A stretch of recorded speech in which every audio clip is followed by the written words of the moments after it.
Hi everyone, my name is Leanna. I am a full-time reseller. Welcome back to the channel. Today we are talking about making your listings stand out and making sure that they're being seen by the most amount of buyers so that you can make sales. I am in this business to make money, so therefore I need to make sales. And we're going to end up talking a little bit about branding and whether or not it's necessary in order to be a success in this business.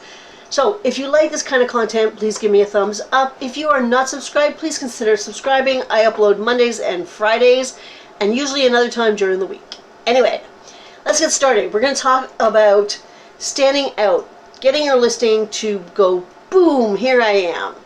How do you do that? Well, number one, showing up in the search at the top is probably the best thing you can do, and it's also one of the easiest things you can do.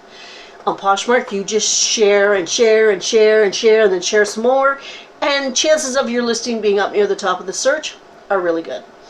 On eBay, there is no sharing, thank freaking goodness, but you could promote your listings. And this just means it's an extra little fee that you can pay. If your item sells from that promoted listing, you will pay that extra fee that you set, 2%, 3%, 4%.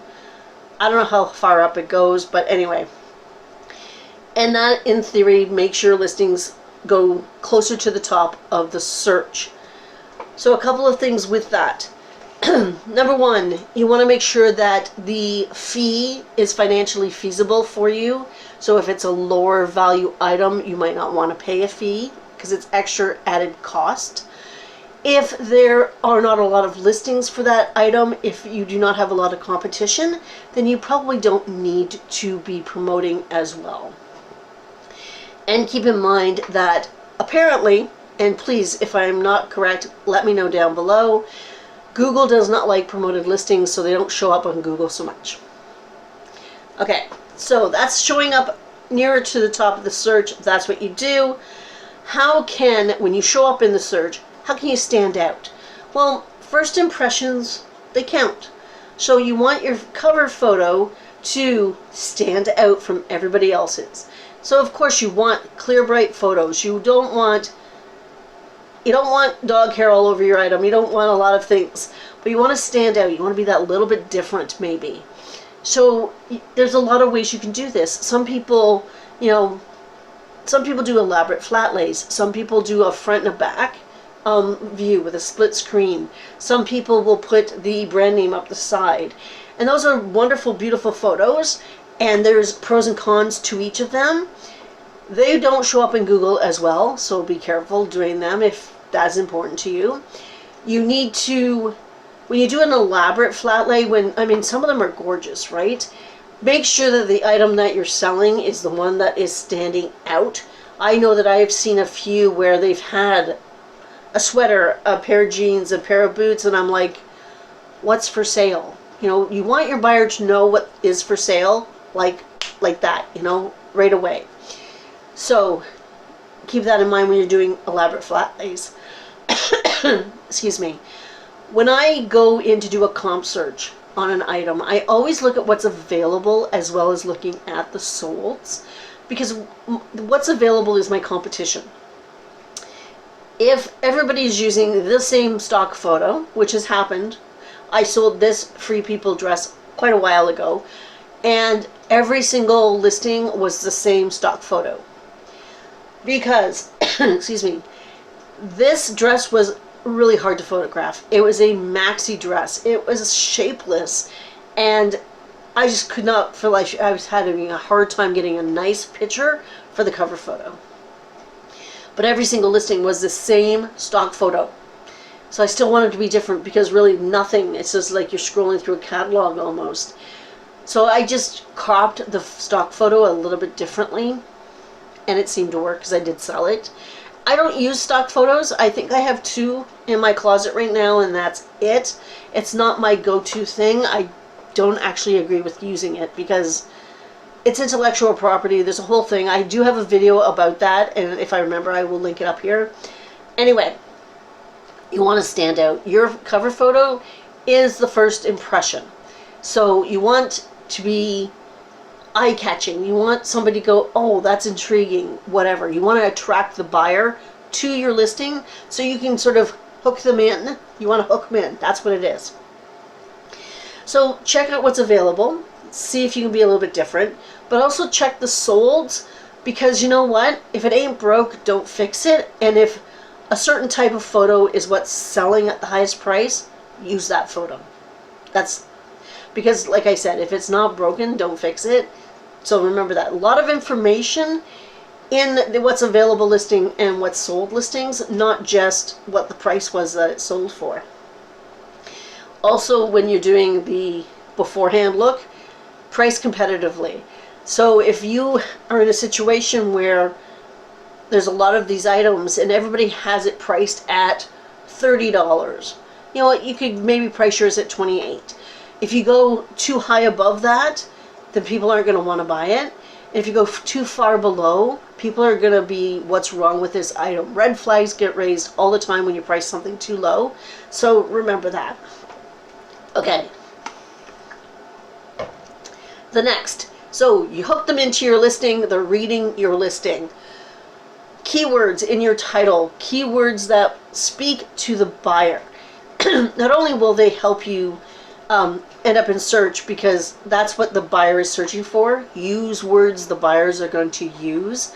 But it helps sort of set the mood for the item. And I know that some people go into great big discussions about, oh, you can wear it here and this would be really cute paired with this. And really what they're doing, because we know that buyers don't read a lot of the description, but they're adding all these keywords in that will help them be searched, you know? So it's not a bad thing to do. I always provide measurements in my listings. I try to answer all the questions before they're asked to save the buyer the step. So if all the information's in the listing, it might help them make a decision faster. So that's all fine and good. You want to answer all the questions before they're asked. You want to use all the keywords you possibly can that pertain to the item you're selling. This is important. And on Poshmark, they allow you 3 style tags. It's a drop-down menu. Fill them all out. Poshmark has told us to use all of them. So if the platform is telling you to do something, do it, because it will help you make sales. It will help you get seen. If you are like me and your words fail you sometimes, in the style tags I've been putting in the brand name, because it's right there, and why not? And maybe people are searching for it. I don't know. I think it helps, so why not? The last thing I'm going to talk about with using keywords, and you can use this across all platforms as far as I know. I know eBay you can do it, and on Poshmark you can do it. And that is when, if you see a listing, at the very bottom of the description, a lot of people have goes, they say tags, ignore, and then there's this whole list of words. And I believe it's just a keyboard shortcut that they've used, and they just add any word they can think of. Now, tell me what you think about this, because I'm sort of on the fence. In these keywords, in these tags, people will put in, you know, bohemian, denim, anthropology, Aritzia, Prada, whatever. They will use total words that mean nothing to the listing. They're just words in the listing. So they're not mistagging the item. So I don't think it's wrong, but I don't know if it's right either. So let me know what you guys think about that down below, because I'd like to have a discussion with this, because I'm not sure how I feel about it.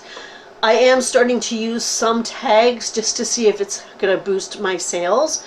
And, you know, with keyboard shortcuts, you could, if we decide that this is okay, we could do a couple of different keyboard shortcuts, one for jeans or one for dresses and one for whatever, and see if that helps. Okay, so we've talked about sharing and promoted listings and photos and keywords, your descriptions, your tags, and now we're going to talk about branding. Is it important to build your brand? I don't know. You know what? Honestly, I don't know. If you are a seller and you just sell on eBay, you just sell on Poshmark, is it important to build your brand outside of that? I don't think so, to be honest with you. I build my YouTube brand because that is more of a social media thing where I need to be recognized in a sense. But your listings on whatever platform, yes, I know that I can scroll through Poshmark and go, that's so-and-so's photo, because you just know that's their photo. And that's a good thing. It's not a bad thing. But do you need to put that effort in? I don't know. I think after the fact, after the sale, if you build your brand, or if you have a certain way you package, or you add a certain way thank you note and a certain, maybe a little treat, or whatever it is you decide to do, I think it gives the buyer an impression that you're thoughtful and that you're excited that they bought from you. And I think that's important. I think making buyers have a good experience with your, with their order is a really good way to get repeat buyers, because buyers will remember how you made them feel, right? So after the sale, I can see building your brand. I don't know if it's necessary sort of before. I don't know. What do you guys think? I don't know. that's how I'm going to leave it. I don't know. Anyway, that is it for today. I'm actually doing this on Sunday. It's getting a little bit later in the day because I am super busy tomorrow. Tomorrow's Monday, yes. It's city election. Paul and I are both working it, so we will be gone for about 12 hours tomorrow. So I wanted to make sure that this video was ready to go for tomorrow night. That's it. I'm done. I'm done talking. I'm going to go make dinner now. I hope everybody has a fantastic week. And yeah, I will see you guys sometime during the week and definitely on Friday, okay? Bye guys. Have a good one.